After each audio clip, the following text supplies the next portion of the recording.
morning, Huskies. Today is Tuesday, September 25th, and you're watching WOOF TV. I'm Angel. And I'm Isabella. Congratulations to the Haggerty debate team on their first successful tournament of this year this past weekend at Bishop Moore High School. A special congratulation goes out to the following students who placed in his or her respective category. In congressional debate, second place Hamza Rahman, second place Grace Madron, first place Sophia Willis, second place Jack Chitty, third place Lillian Sullivan, preceding officer Grace Madron, preceding officer Thomas Welsh, and preceding officer Artie Nyack. Third place in original oratory went to Ty Markman, and Lincoln Douglas, Shannon Pitts finished in third place, and Serenity Anderson finished seventh. In public forum, Andrea Izaguirre and Zoe Young finished in fourth place, and Katie Geis and Maya Pommet finished in sixth place. The PTSA Senior Activities Committee is hosting Cupcake Friday this Friday during both lunches. Cupcakes are only 50 cents each. If you ordered your senior class shirt, you can pick it up during both lunches all this week. Order your pink cancer awareness shirts for the month of October all this week for $10 during both lunches in the cafeteria. We are doing the pink football game this year along with Lake Howell High School, so the game will be on October 19th at Lake Howell.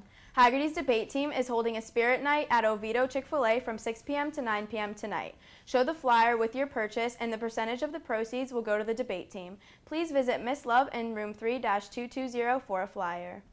The first meeting of the Focus Capture Photography Club will be today at 2:30 in Mr. Oterio's art room 2-207. Senior class shirts will be on sale for the final time this week. This is your last chance to get a class shirt. Class shirts will be worn for the senior panoramic picture. Attention juniors, Herf Jones will be on campus to take class ring orders this Friday during both lunches in the cafeteria. They will also be on campus after school tonight from 5:30 to 7:30 p.m. in the group projects room, and this Saturday from 10 a.m. to 12 p.m. in the group projects room. A minimum deposit of $60 will be required to place your order.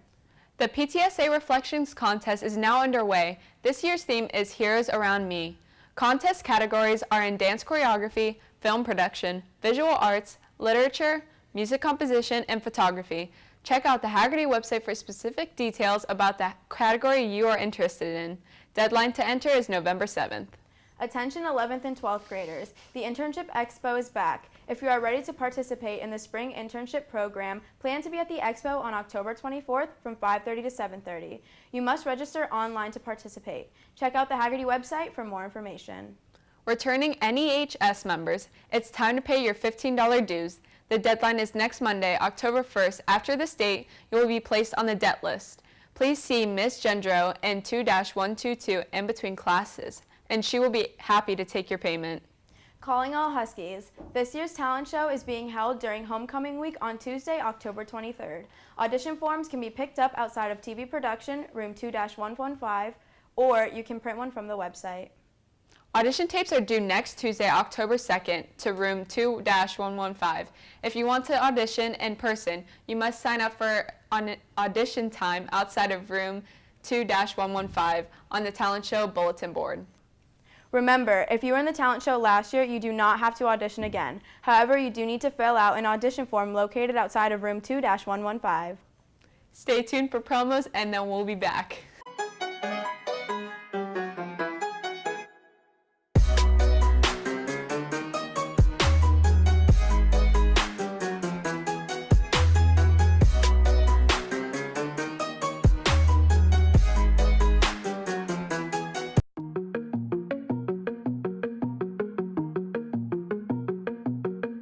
Sorry if it's hard to catch my vibe.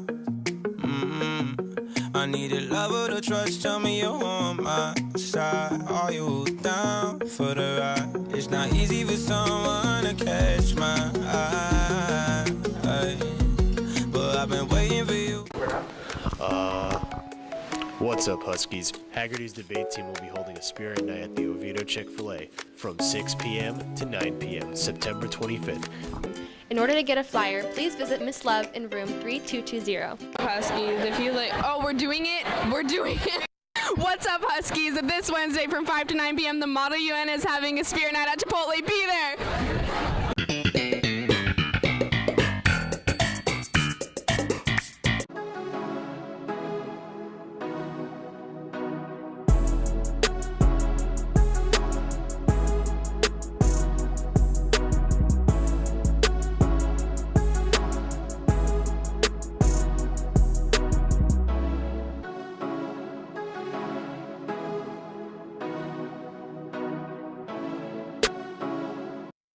Huskies, this Friday is Cupcake Friday. You know what that means. 50 cents for one cupcake, $1 for two. Here behind me at both lunches. The Patriots are so bad.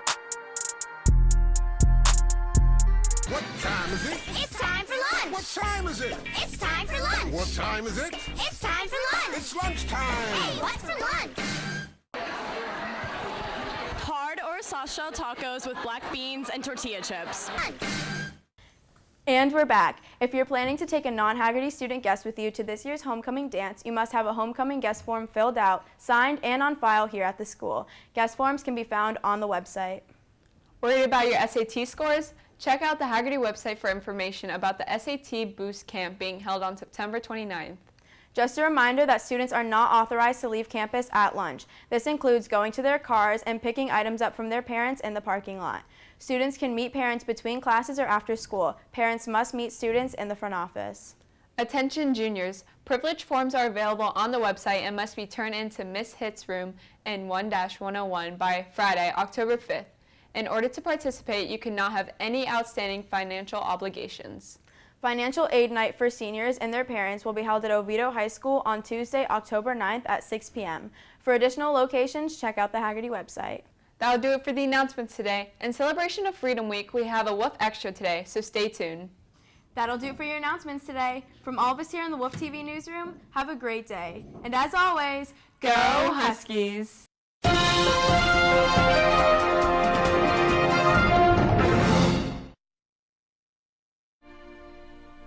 When, in the course of human events, it becomes necessary for one people to dissolve the political bands which have connected them with another, and to assume among the powers of the earth the separate and equal station to which the laws of nature and of nature's God entitle them.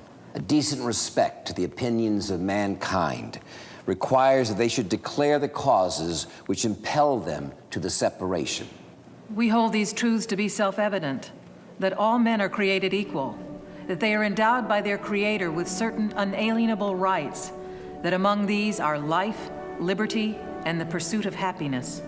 That to secure these rights, governments are instituted among men, deriving their just powers from the consent of the governed.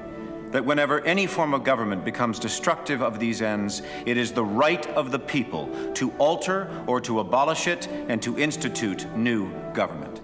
Laying its foundation on such principles and organizing its powers in such form as to them shall seem most likely to affect their safety and happiness. Prudence indeed will dictate that governments long established should not be changed for light and transient causes. And accordingly, all experience hath shown that mankind are more disposed to suffer while evils are sufferable than to right themselves by abolishing the forms to which they are accustomed. But when a long train of abuses and usurpations, pursuing invariably the same object, evinces a design to reduce them under absolute despotism, it is their right, it is their duty to throw off such government and to provide new guards for their future security. Such has been the patient sufferance of these colonies, and such is now the necessity which constrains them to alter their former systems of government. The history of the present King of Great Britain is a history of repeated injuries and usurpations, all having in direct object the establishment of an absolute tyranny over these states. To prove this, let facts be submitted to a candid world.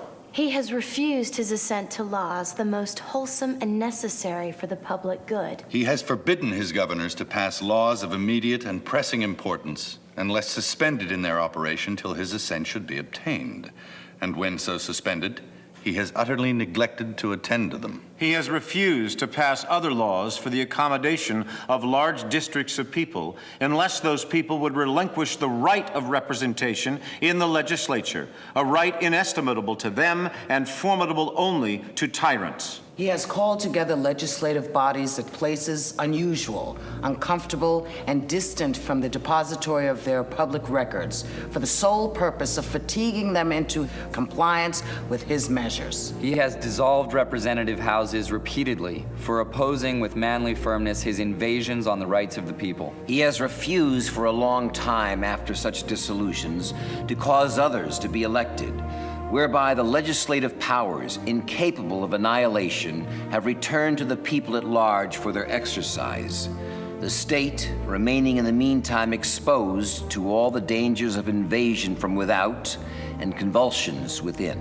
He has endeavored to prevent the population of these states, for that purpose obstructing the laws for naturalization of foreigners, refusing to pass others to encourage their migrations hither, and raising the conditions of new appropriations of lands. He has obstructed the administration of justice by refusing his assent to laws for establishing judiciary powers. He has made judges dependent on his will alone for the tenure of their offices and the amount and payment of their salaries. He has erected a multitude of new offices and sent hither swarms of officers to harass our people and eat out their substance. He has kept among us in times of peace standing armies without the consent of our legislatures. He has affected to render the military independent of and superior to the civil power. He has combined with others to subject us to a jurisdiction foreign to our Constitution and unacknowledged by our laws, giving his assent to their acts of pretended legislation.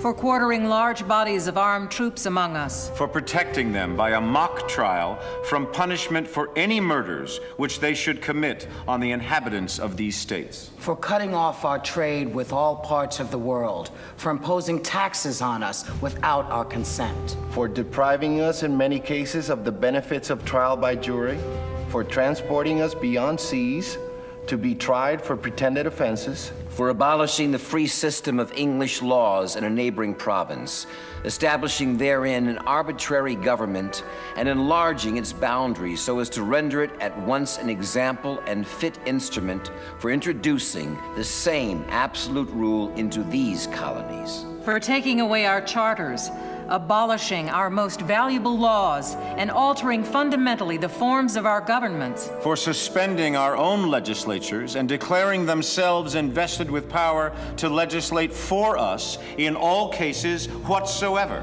He has abdicated government here by declaring us out of his protection and waging war against us. He has plundered our seas, ravaged our coasts, burnt our towns, and destroyed the lives of our people. He is, at this time, transporting large armies of foreign mercenaries to complete the works of death, desolation, and tyranny, already begun with circumstances of cruelty and perfidy, scarcely paralleled in the most barbarous ages, and totally unworthy of the head of a civilized nation. He has constrained our fellow citizens taken captive on the high seas to bear arms against their country, to become the executioners of their friends and brethren, or to fall themselves by their hands. He has excited domestic insurrections amongst us and has endeavored to bring on the inhabitants of our frontiers, the merciless Indian savages whose known rule of warfare is an undistinguished destruction of all ages, sexes, and conditions. In every stage of these oppressions, we have petitioned for redress in the most humble terms. Our repeated petitions have been answered only by repeated injury. A prince whose character is thus marked by every act which may define a tyrant is unfit to be the ruler of a free people. Nor have we been wanting in attentions to our British brethren. We have warned them from time to time of attempts by their legislature to extend an unwarrantable jurisdiction over us. We have reminded them of the circumstances of our immigration and settlement here. We have appealed to their native justice and magnanimity. And we have conjured them by the ties of our common kindred to disavow these usurpations which would inevitably interrupt our connections and correspondence. They, too, have been deaf to the voice of justice and of consanguinity. We must, therefore, acquiesce in the necessity which denounces our separation and hold them, as we hold the rest of mankind, enemies in war, in peace, friends. We, therefore, the representatives of the United States of America, in General Congress assembled, appealing to the Supreme Judge of the world for the rectitude of our intentions, do, in the name and by authority of the good people of these colonies, solemnly publish and declare that these united colonies are, and of right, ought to be free and independent states. That they are absolved from all allegiance to the British Crown. And that all political connection between them and the state of Great Britain is and ought to be totally dissolved. And that as free and independent states, they have full power to levy war, conclude peace, contract alliances, establish commerce, and to do all other acts and things which independent states may of right do. And for the support of this declaration, with a firm reliance on the protection of divine providence, we mutually pledge to each other our lives, our fortunes, and our sacred honor.